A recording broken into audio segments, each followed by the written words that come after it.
I never planned on hearing the truth that evening. It was supposed to be a simple, boring Tuesday, one of those days that blurred into all the others. I had just come home from a long day of property showings, thrown my bag on the sofa, kicked off my heels, and sat down at the edge of my bed to call my dad about a single missing document.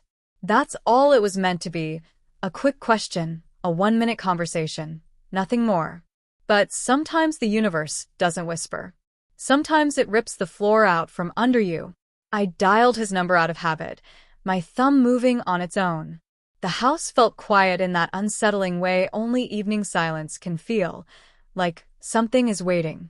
When he picked up, I could hear chatter behind him and the clinking of glasses. He sounded distracted, like he was already annoyed that I had interrupted whatever dinner plan he was in the middle of. Yeah, he said. Not hello. Not what's up. Just that one impatient syllable. I need the paperwork from the refinance, I said, trying not to let his tone get under my skin. Do you remember where you put it? The bank needs the last page signed. He sighed heavily, loud enough that I pulled the phone slightly away from my ear. It's probably in that old folder of yours. Check the drawer in the study, top left. Should be there. Okay, I replied softly. Thanks. We exchanged maybe 2 more words before he grunted something that sounded like, all right, and then the noise on his end shifted, like he had set his phone down, maybe slid it into his jacket. I expected the call to drop. I waited for the click.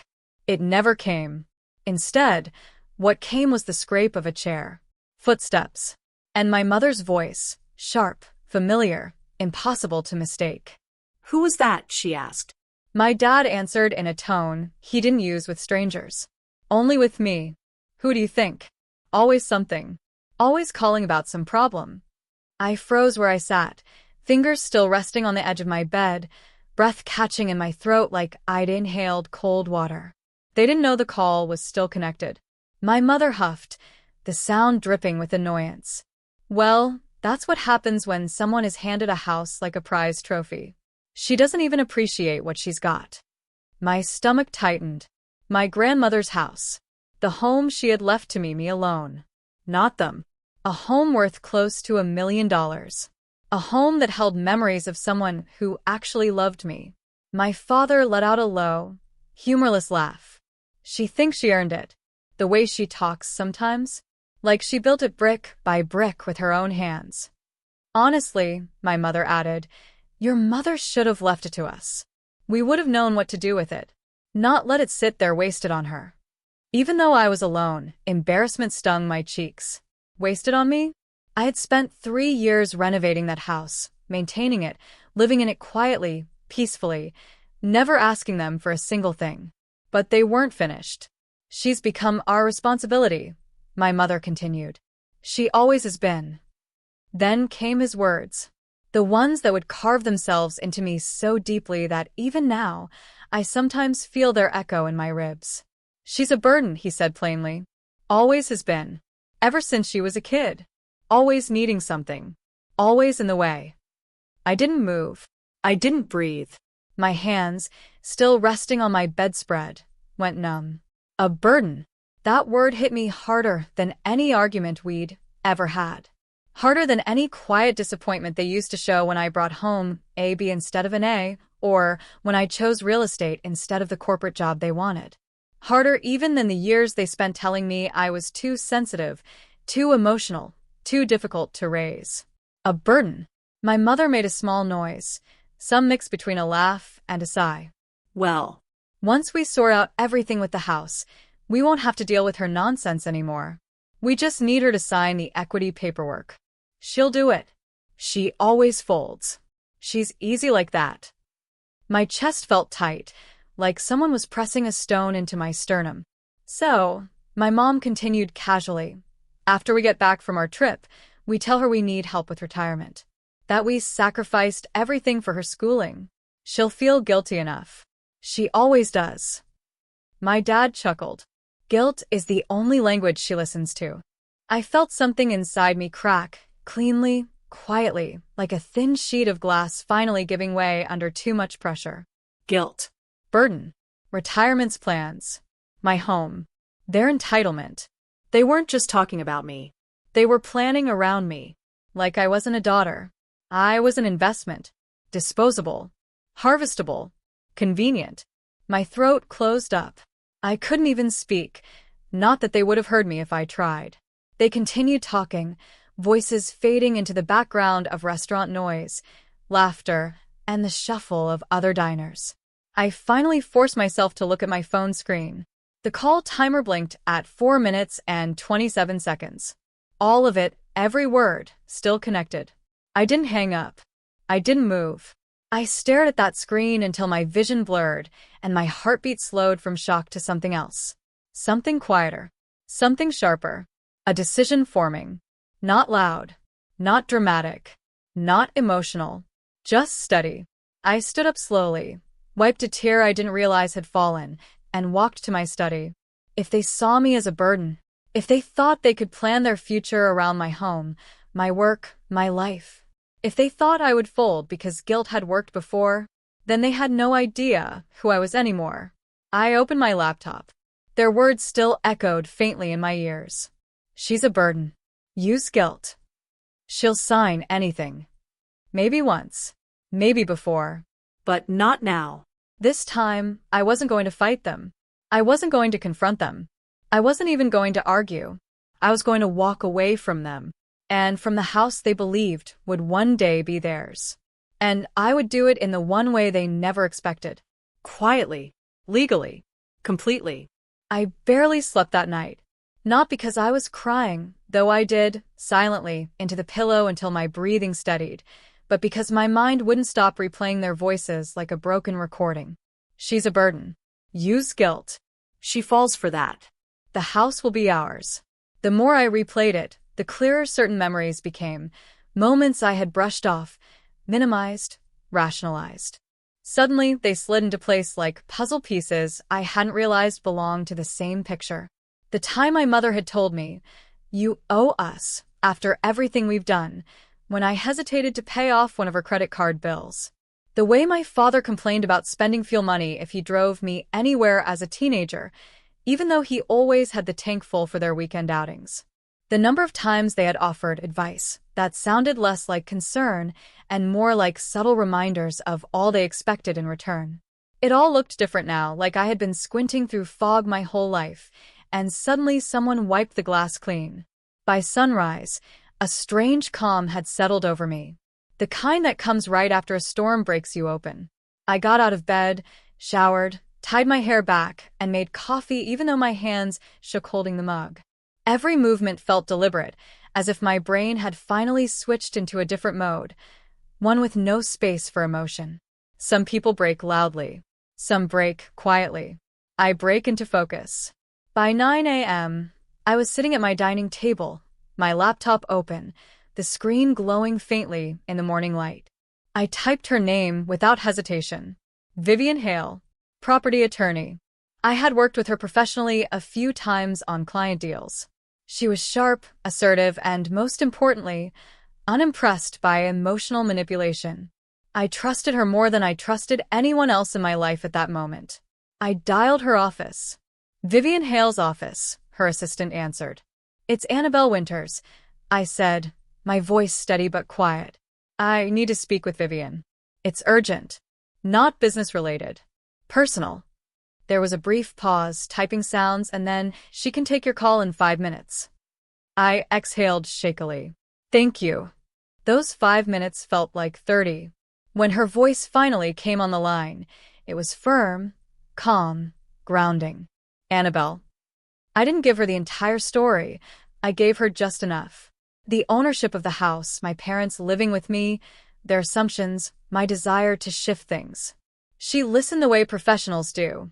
No interruptions, no gasps, no unnecessary sympathy. Just careful silence with points of clarification. When I told her about the call, I didn't cry. I didn't shake. I didn't wait for pity. I simply recited it like fact. When I finished, she inhaled once, the way someone does when they're considering every angle of a complicated problem. "Let me say this clearly," she began. "You are under no legal obligation to house your parents. The property is entirely yours. They have no residency rights if they are not on the deed, and they have no claim to equity. My throat tightened.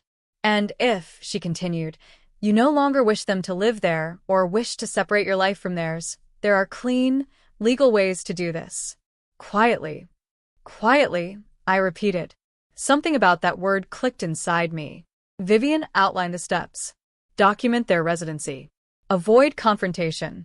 Don't signal any change until everything is in place. Transfer your belongings first. Change locks only after formal move. No notice required, legally. And if I plan to sell, is it possible to sell the house fast? I asked. Yes, she said. Especially in your market. And given its value, I'd recommend off-market buyers to avoid complications. Off-market. No listings. No signs. No neighbors asking questions. Exactly what I wanted. When I hung up, my heart was pounding. Not in fear, but in something close to clarity. I picked up my phone again, scrolling through contacts until I reached the one name I needed. Ethan Shaw. Real estate colleague. Someone who had never once treated me like I owed him anything. He picked up on the second ring. Annabelle? Everything okay? I need to sell my house, I said. The words came out softer than I intended, but steady. Quietly. No listing. No sign. No complications. There was a short silence. Okay. Fast. As fast as possible. I know 2 buyers, he said. Investors. They've been looking for property in your area. You'd probably get around $980, maybe more. $980,000. My grandmother's gift. My parents' expected retirement plan. My last piece of connection to them. Set it up, I whispered. Done. I hung up and stood in the middle of my living room, staring at the morning sunlight spilling across the hardwood floors. Floors my grandmother had once walked on, humming softly as she made tea. Guilt tried to climb into my chest. It scratched, clung, begged to be let in. But I locked the door on it. Not this time. For the next 3 days, I moved through my house like a ghost. I claimed I had caught a cold when coworkers asked why I wasn't coming in.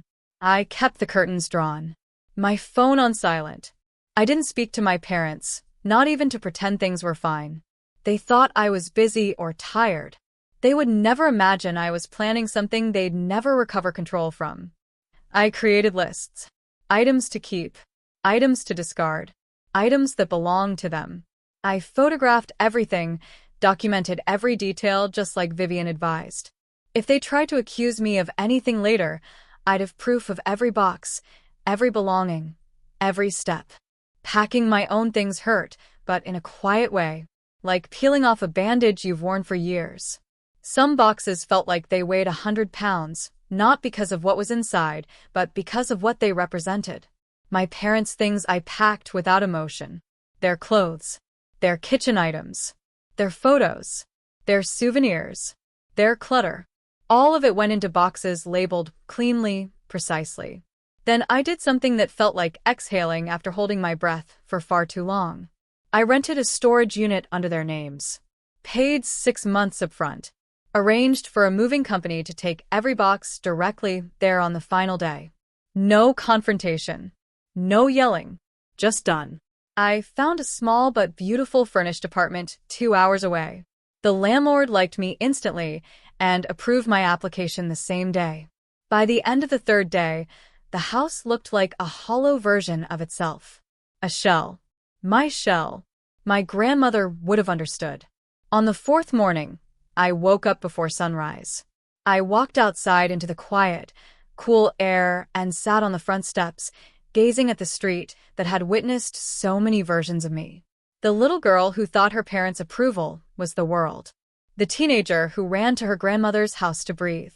The adult who tried too hard, gave too much, hoped too deeply. I sat there until the sky turned pink, and then I whispered, I'm done being your burden. Not to the house, not to the street, but to myself. Because the truth was finally clear. I wasn't running away from them. I was finally walking toward the version of myself my grandmother saw all along. The day the buyer came to see the house was the day everything shifted from planning to reality. Up until then, It had all felt like a blueprint, a clean, well-drawn outline of a future I hadn't fully stepped into yet. But standing in my living room that morning, watching the investor walk through the front door, I realized something with startling clarity. There was no turning back. Ethan arrived 10 minutes early, wearing his usual navy blazer and carrying a thin folder.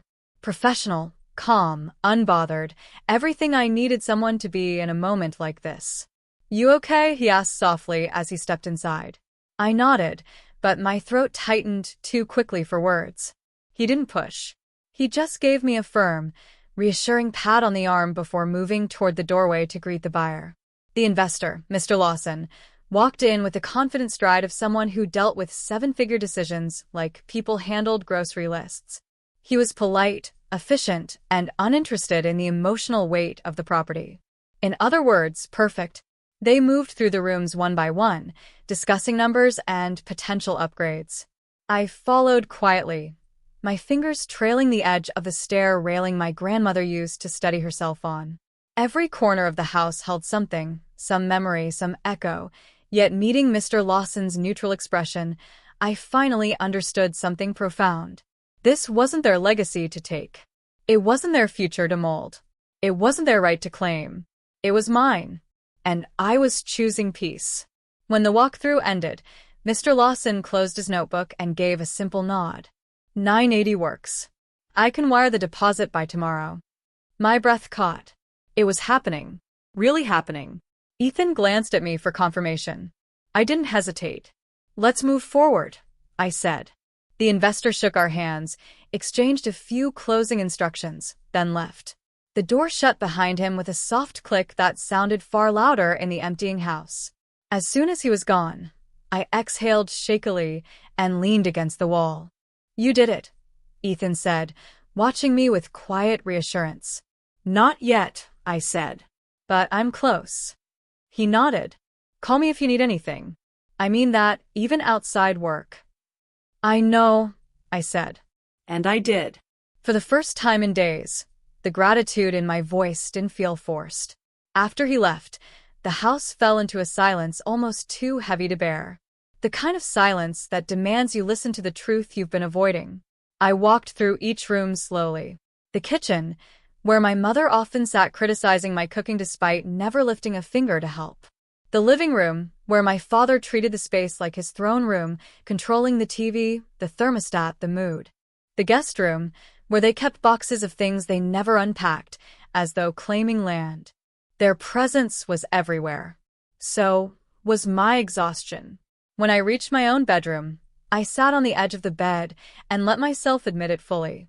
I had spent years bending to accommodate them, shrinking to avoid conflict, giving to be enough, yet somehow never being anything but a burden. That word had become a cage. But now I was walking out of it. The next morning, the deposit hit my account. Vivian handled the paperwork swiftly, cleanly, without the slightest ripple. Every document signed. Every detail finalized. I spent the next 2 days in pure motion. Packing. Sorting. Labeling. Cleaning. Preparing. It was surprising how fast your life could fit into boxes when you weren't clinging to any part of it anymore. I started with the attic, full of forgotten things my parents had shoved there over the years. Old electronics, half-broken furniture, boxes of papers they never sorted. None of it belonged to me, and yet it had all somehow become my responsibility. Now, it was liberating to tape each box shut, knowing I wouldn't have to carry the weight of it anymore, emotionally or literally. Downstairs, I cleared the cabinets, folded the linens, removed the photos from the walls. The worst moment came when I found the last picture of me and my grandmother, taken on the porch, both of us laughing at something she'd said. Her hand was on my shoulder, her eyes bright, her entire presence calm and grounding. I sat on the floor holding that frame for several minutes, letting tears fall silently onto my knees. If she were alive, she would have hugged me without asking a single question. She would have told me I was doing the right thing. That choosing myself wasn't betrayal, it was survival. That thought steadied me. I packed the photo carefully into my personal box. The rest of the house emptied quickly after that. By the time the movers arrived on Friday morning, the place felt unrecognizable. Bare walls, open closets, echoes instead of voices. I directed them efficiently. My things into the truck headed 2 hours away. My parents' boxes into the separate truck going to the storage unit I had rented in their names. One of the movers glanced at the labels and asked, "Separate units? Separate lives?" I whispered before I could stop myself. When they left, the house felt hollow. The kind of hollow that comes from absence, not of furniture, but of years. I walked through the empty room slowly, letting each space exhale for the first time in a long time. My footsteps echoed back at me. The air felt different. Lighter. Quieter. This wasn't abandonment. It was release. I left the house just before sunset. My last act inside was turning off the lights, one switch at a time. Kitchen. Living room. Hallway. Bedroom. Click. Click. Click. Darkness. When I stepped out onto the porch, the cool evening breeze brushed my face like a gentle farewell. I locked the door, my door, for the last time and placed the key into a small envelope labeled simply for the buyer. I slid it into the drop box at Ethan's office, then got into my car. As I drove away, the empty house shrinking in my rearview mirror, I felt something break free in my chest, like a bird finally released from a cage it grew too big for. My parents had no idea what was coming. They were on the final stretch of their vacation, sending me breezy messages about wine tastings and boat tours, completely unaware that the home they believed would one day be theirs was already sold. Already emptied. Already gone. They wouldn't return to a future they imagined. They would return to the consequences they crafted themselves. And I, 2 hours away in a quiet apartment with clean walls and quiet air, would be nowhere near the explosion. Because for the first time in my life, I wasn't waiting for their approval, or their reaction, or their forgiveness. I was choosing myself, and that choice carried a freedom I had never known. My parents returned on a warm Thursday afternoon, one of those deceptive, peaceful days, when the sky looks soft and the air smells like dry leaves. The kind of day that should have promised harmony. Instead, it marked the beginning of the end. I wasn't there, of course. I was 2 hours away in my new apartment, sitting on the floor between unopened boxes, drinking lukewarm tea, and trying to convince myself that everything was real, that I was really gone, that the house was really sold, that the life I had built around accommodating them had actually ended. At exactly 4:12 p.m., my phone buzzed. A message from Mrs. Dawson, my elderly next-door neighbor, the only person I trusted to witness the aftermath. "They're here." Just 2 words.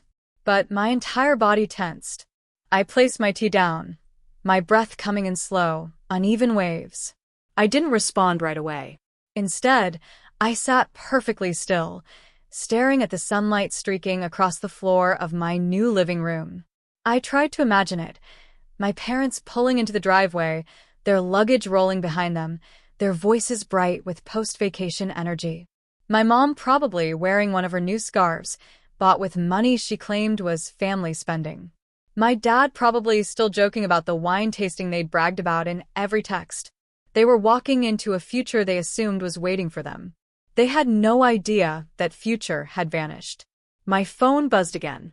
Another message from Mrs. Dawson. "Your dad tried the key. It didn't work." A quiet, sharp inhale escaped me. Then, he tried again. And again.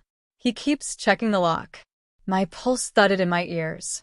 I pictured it clearly, his confusion, then irritation, then disbelief. Another message. "Your mom is knocking loudly. She's calling your name." Of course she was. Not out of worry, not out of concern, but out of certainty that I existed to answer. I sat back against the wall, pressing my palm against my chest, grounding myself.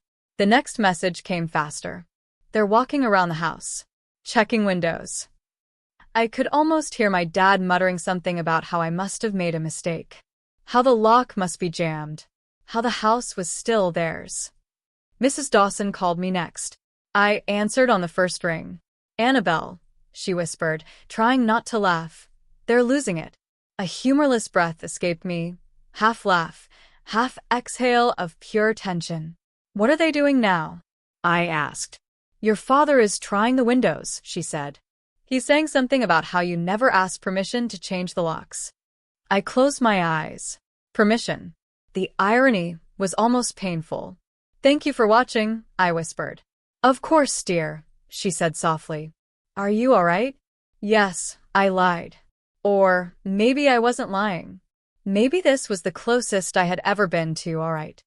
We hung up shortly after. I placed my phone on the rug beside me and pressed the heels of my hands against my eyes, trying to process the cocktail of emotions swirling inside me. Relief. Guilt. Liberation. Fear. But there was no regret. Not even a flicker of it. A few minutes later, my voicemail icon lit up. I knew exactly who it was. I tapped play. My father's voice burst through the speaker, sharp, angry. Annabelle, what the hell is going on? The key doesn't work. Why would you change the locks? Call me back. Now. He hung up. The next voicemail came 5 minutes later from my mother, her voice dripping with performative worry. Honey, this must be a misunderstanding. The house is empty. Where are you? Please call us. We're very confused. Not a lick of accountability. Not a second of reflection. Not a breath of, maybe we caused this. Just confusion that the world wasn't bending for them for once. Hours passed. I unpacked boxes slowly, my hands trembling each time my phone buzzed. More voicemails, more missed calls, more messages, each one more frantic than the last. Then came the one I knew would arrive eventually. The one I had been waiting for. My father's voice, cold, furious. So, we found your little note? A burden did this. Really? Cute. You think you can just sell our home behind our backs? Expect a lawyer. We're going to fight this. Our home. He said it with the confidence of a man who believed it. I stared at the ceiling for a long moment, letting that phrase settle like dust. It was never their home. It was a privilege they never acknowledged. A privilege they weaponized. I put my phone down. For the first time in my life, their anger didn't terrify me. The next morning, I woke up to a message from my office. Your parents showed up here. They were yelling. We asked them to leave. Are you okay?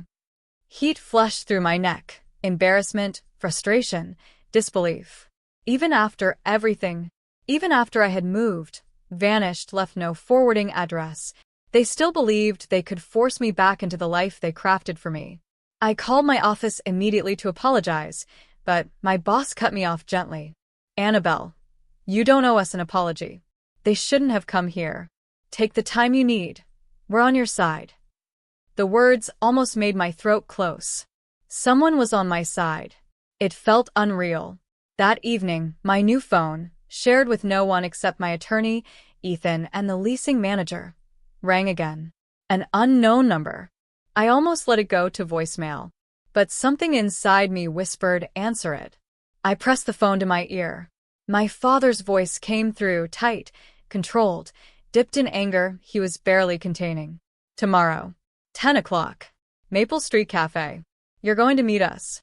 If you don't show, we'll go to your office again. And we won't be polite. He hung up before I could respond. I stared at the blank screen for a long, still moment. Not in fear. Not in panic. In clarity. This was their last attempt at control. Their final demand. Their last illusion of power. And tomorrow, I wasn't showing up as their daughter. I was showing up as the woman who walked away from a $980,000 house. And from them, because I finally understood my worth. Tomorrow they would realize what they had lost.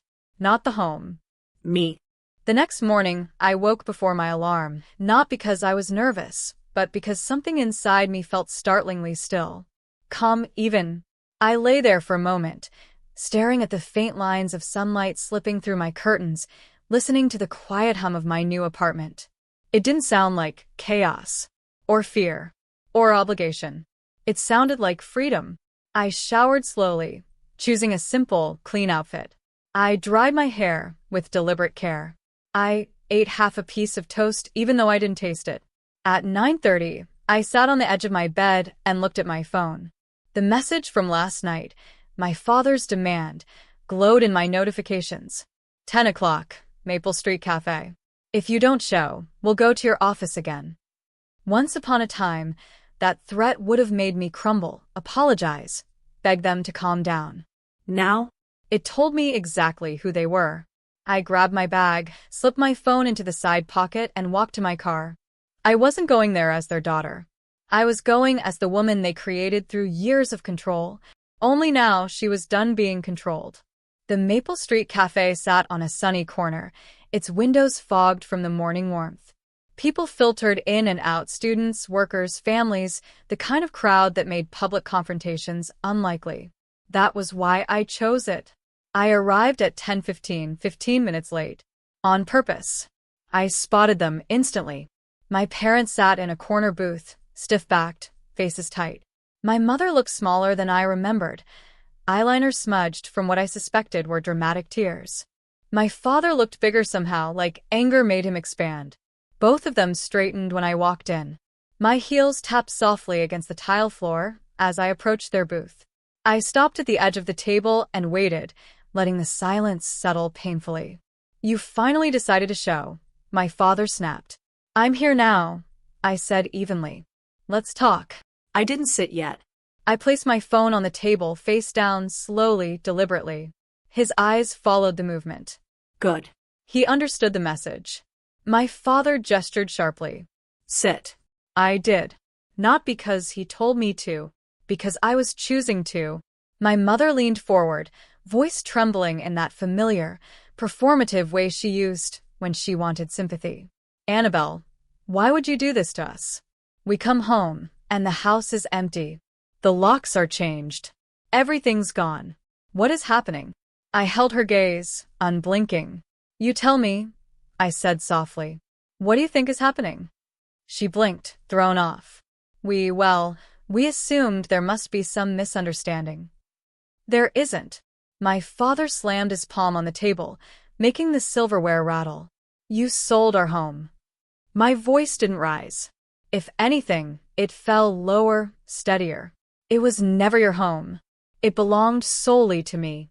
Legally. Fully. Completely. He opened his mouth to argue, but I lifted a hand and cut him off, a gesture I had never dared make before. Before you say anything, I continued, listen. And then, I tapped my phone screen, pressing play on the audio file I had saved. Their voices poured into the small booth. Loud.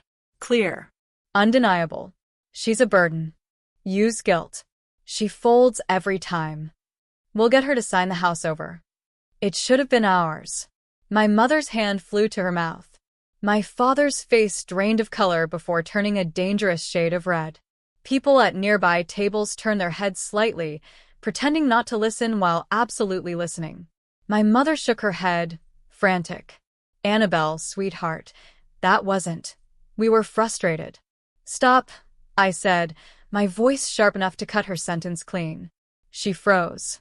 My father leaned forward, eyes hard. How dare you record us? You called me, I replied. You forgot to hang up.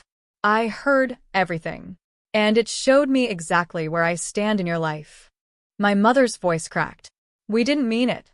You meant every word, I said quietly. And even if you didn't, you believed it. That's worse.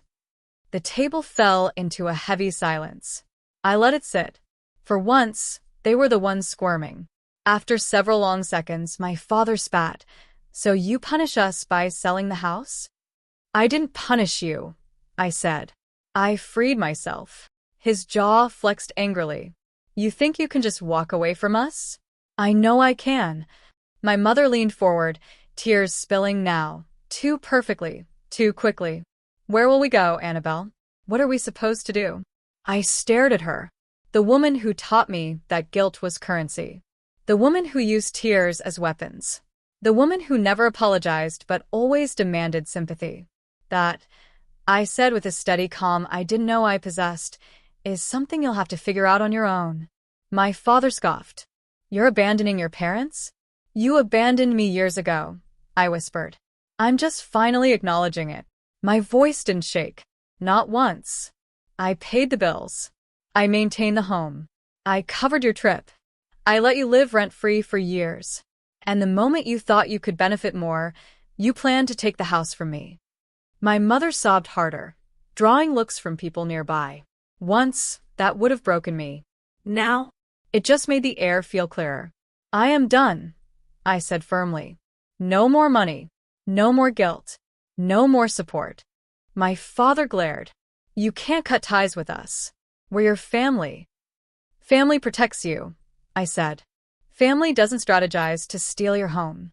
He opened his mouth again, but I stood up before he could speak. If you show up at my workplace again, I said, I will take legal action. If you come to my new home, you will meet security.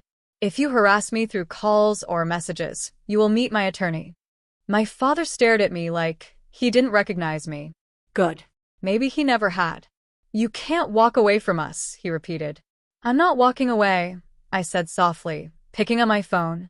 I'm walking toward myself. I turned and walked out of the cafe. The cool fall air hit my face as the door closed behind me, and for the first time in my life, I didn't look back. Not once. Driving home, I didn't cry. I didn't shake. I didn't second guess. Instead, a deep, quiet peace settled inside me. The kind of peace that comes only after choosing yourself over people who never chose you. The kind of peace my grandmother would have wanted for me. And for the first time, I felt worth something. Not because of a house. Not because of approval. Not because of guilt. Because I finally let myself matter. The weeks after the Café Confrontation felt strangely weightless, like I had been carrying a boulder on my back for so long that once it was gone, I didn't know how to stand normally. My new townhouse in Richmond was small, simple, clean, bare walls, quiet corners, no memories haunting the furniture. Yet every morning, I woke up expecting chaos. Expecting my phone to buzz with accusations. Expecting knocks on my door.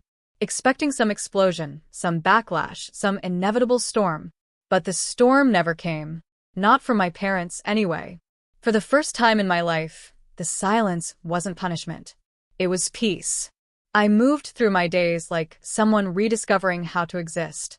My mornings were slow, gentle. I brewed coffee without rushing. I opened windows just to feel the breeze. I played music softly, music I liked, not the background noise my parents used to fill every room with. My job felt different too. Better. I returned to work after a week, and for the first time in years, I wasn't dragging invisible chains behind me. I wasn't fielding emotional landmines before lunch. I wasn't checking my phone fearfully every few minutes. I was present, focused, bright even. My clients noticed. My boss noticed. And somewhere deep inside, I noticed too. It was like I had spent my whole life breathing through a straw, and suddenly someone handed me open air. Therapy helped more than I expected. I found Dr. Caroline Brooks through a coworker, an older woman with kind eyes and a voice that sounded like soft blankets. She never rushed me, never judged, never tried to twist my words into some cliché about forgiveness. Instead, she gave me something I had never had. Language. She taught me the names for things I had lived with so long they had felt normal. Financial abuse. Emotional manipulation. Coercive guilt. Boundary erosion. Parentification. Words that were clinical, simple but powerful. Words that made everything make sense. Your parents didn't just rely on you, she said one afternoon as I twisted a tissue in my hands. They built your identity around serving them. When you stepped out of that role, you disrupted the entire ecosystem they created. So, I wasn't overreacting? I asked. Dr. Brooks shook her head gently. Annabelle, you were surviving. It took me weeks to let that sink in. Surviving. Not dramatic. Not sensitive. Not selfish. Surviving. The shame I'd carried for years, shame they had planted and watered, slowly loosened its grip. It didn't disappear overnight, but each session made it lighter. I learned something else, too. Peace doesn't come from fixing other people. It comes from choosing yourself. One afternoon, while sorting through a box of old papers I hadn't touched in years, I found a small envelope addressed in my grandmother's handwriting. I froze. The sight of her delicate cursive brought tears to my eyes before I even opened it. I had read the letter inside only once, right after her funeral, when grief sat like a stone on my chest. But now, sitting in my quiet new living room, it felt like she was here again, gently placing her hand on my shoulder the way she always used to. I unfolded the letter carefully. Annabelle, never doubt your worth. Never forget that your voice matters. And never let anyone take from you what you have earned. Grandma Lorraine. This time, the words didn't break me. They built me.